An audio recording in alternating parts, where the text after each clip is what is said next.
Hello and welcome to Radio Blog 11.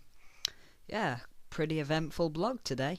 Now I didn't really have that much, well I did, but not that much to talk about really, so I've recorded a bit of video for you with my little cousin Nicholas.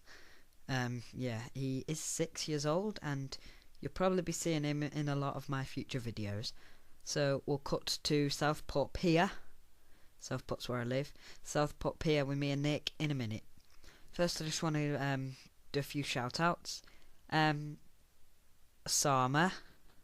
I think that's how you pronounce it. Hello, how are you? Lights, Camera, Action TV. Check out his channel. BBM, Miss Missile. The Big Blue Meanie. One of the best fan vidders on YouTube, I reckon.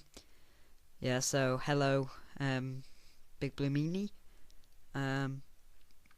As usual, Saxon Files and John Hutch. Your live show was really fun. And John, I don't know your second name, Anime. Your live show was great as well. You're really nice to talk to. Lee, Dawson, Sammy. Hello, you two. And yeah, anyway, I'm going to cut to the pier. So, yeah. Hello, we're on the pier, and this is Nick. Hello. So, yeah, the pier. Just above the beach, and my cousin, Nicholas. Hi. So yeah, Nick is, how old? I'm about 6.5, but soon I'm going to be 7.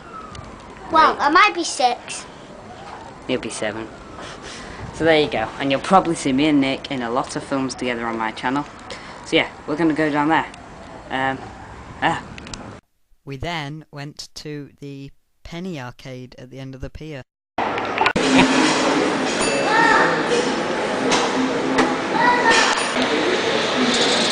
This is another thing in the penny arcade. This is apparently Nick's future wife. And this is apparently my future baby. And then he did it again, and that's his other wife. It's my wife.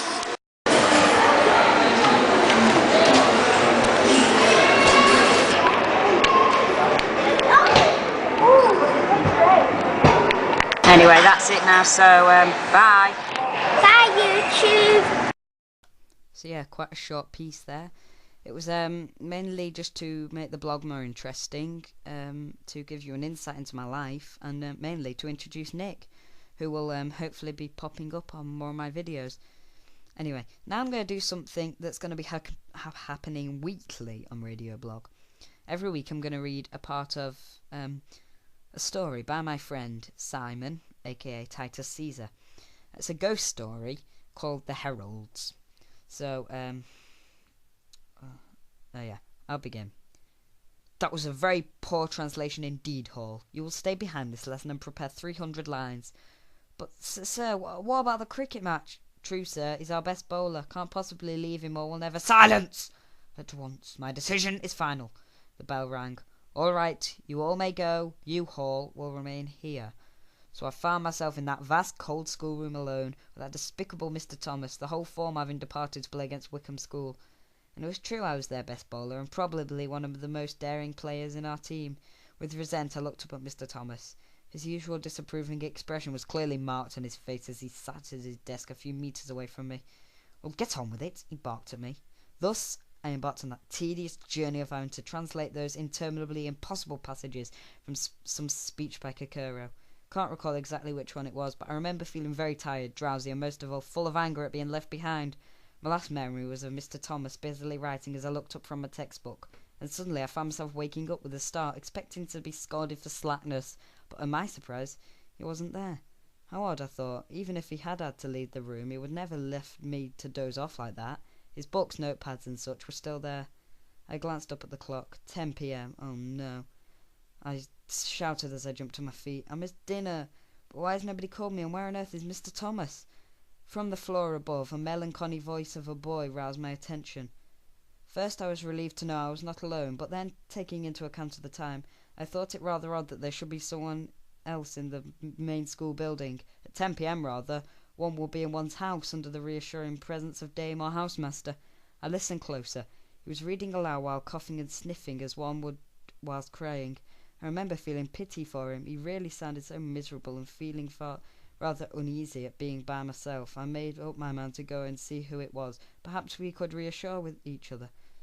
I ascended those bare, huge and stone stairs, and had now reached the upper floor. As I stopped to listen, I could make out some of the words. They were in Latin. The boy seemed to have stopped crying and coughing now.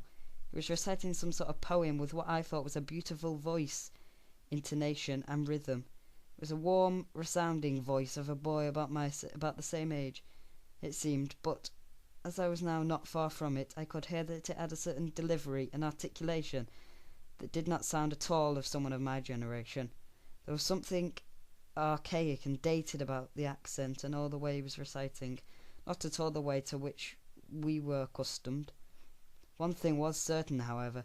He seemed to have conquered that dead language with enviable fluency, and I was fully captivated by his intonation, and how it would rise and soar with majesty, and then gently descend in more soothing tones. I was totally bewitched by this rendition of a language I had hated upon that moment. A soft giggle emerged from a semi-closed door a few inches away from me. Such a thing would have not usually weighed on my mind, but in that instance it removed any longer for his companionship. There was a certain coldness and sharpness about it which did not feel right.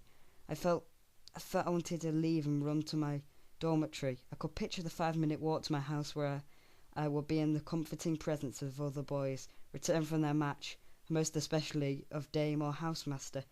I could picture the dark alley that led to my boarding house, with elm trees on each side of the road, with their leaves jostled by the wind.